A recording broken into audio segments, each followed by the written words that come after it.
En tant que chef d'entreprise, il peut s'avérer difficile de déterminer quand et comment embaucher du personnel. Dans cette vidéo, nous aborderons ce dont vous devez tenir compte lorsque vous décidez qu'il est temps d'embaucher du personnel.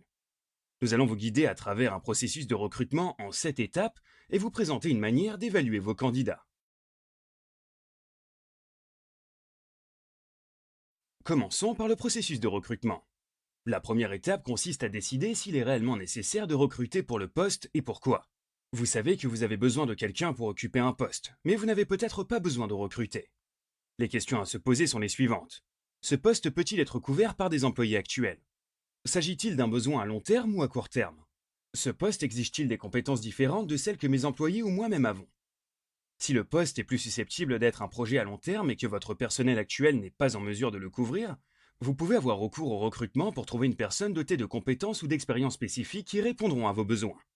Après avoir déterminé que vous devez recruter quelqu'un, l'étape suivante consiste à rédiger une fiche de poste. Elle doit inclure une description du poste, par exemple, les tâches attribuées à cette personne au quotidien, les projets ou les intervenants clés. Indiquez ensuite les compétences ou les qualifications requises. Cela vous aidera à attirer les meilleurs talents et sera utile ultérieurement lorsque vous serez prêt à évaluer les candidats. La troisième étape du processus de recrutement consiste à rédiger une offre d'emploi et à décider où la publier. Vous pouvez publier l'offre vous-même sur des sites web spécifiques destinés aux demandeurs d'emploi, ou vous pouvez utiliser des agences de recrutement pour vous aider à trouver les bons talents. Si vous êtes une petite entreprise ayant pignon sur rue, vous pourriez souhaiter recruter une personne de la région qui connaît l'entreprise et le client.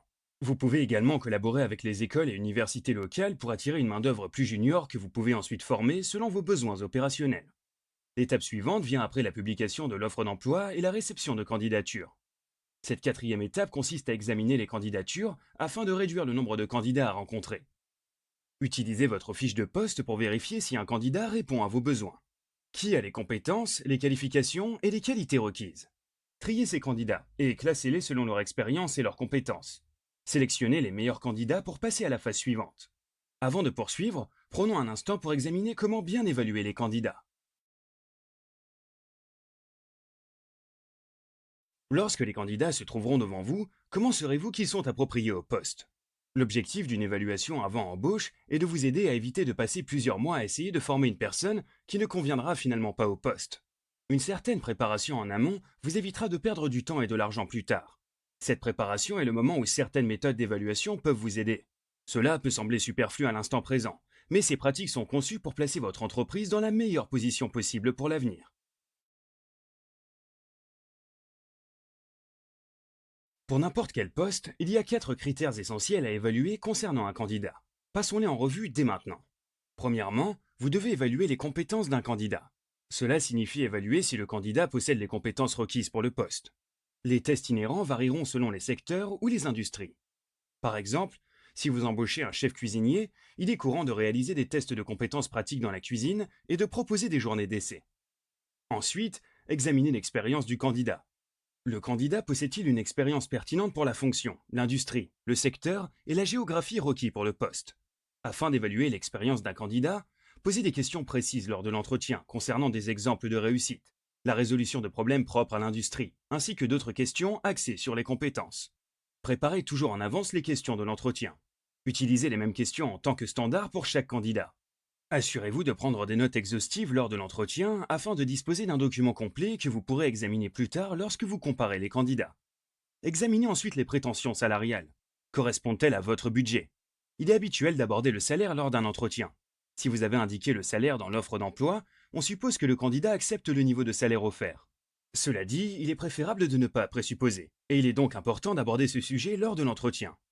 Le dernier critère consiste à savoir si le candidat convient à la culture. Il n'est pas toujours facile d'évaluer si le candidat s'intégrera parmi les employés et s'adaptera à la culture d'entreprise établie. Bien qu'il soit plus difficile de l'évaluer, il est possible de l'examiner grâce à des questions d'entretien spécifiques. Les entreprises traitent souvent cet aspect du processus de recrutement en permettant à d'autres employés de participer à l'entretien pour indiquer s'ils estiment que le candidat constitue le bon choix. À ce stade du processus, vous avez envisagé le type d'évaluation que vous allez effectuer.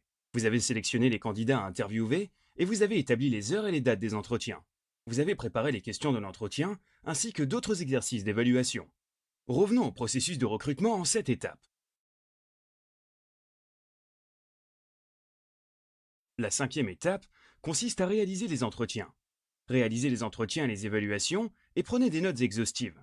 Lorsque tous les entretiens et toutes les évaluations sont terminés, il est temps de faire votre sélection et de vérifier les références du candidat. Informez toujours ceux qui n'ont pas été retenus. L'étape finale consiste à faire une offre au meilleur candidat. Lorsque vous êtes prêt à attribuer le poste, envoyez une lettre d'offre clairement formulée, ainsi qu'un contrat de travail indiquant vos conditions. Il existe plusieurs autres bonnes pratiques à mentionner. Après avoir commencé le processus de recrutement et interviewé les candidats, il est important de donner suite. Évitez de retarder inutilement les étapes du processus, car vous pourriez passer à côté du meilleur candidat et empêcher les candidats de conserver un intérêt pour votre entreprise. Pour que le processus de recrutement soit aussi efficace que possible, il doit être adapté à votre entreprise et à votre équipe. L'application du processus de recrutement en 7 étapes est recommandée pour vous aider à prendre de bonnes décisions lors du recrutement de nouveaux employés.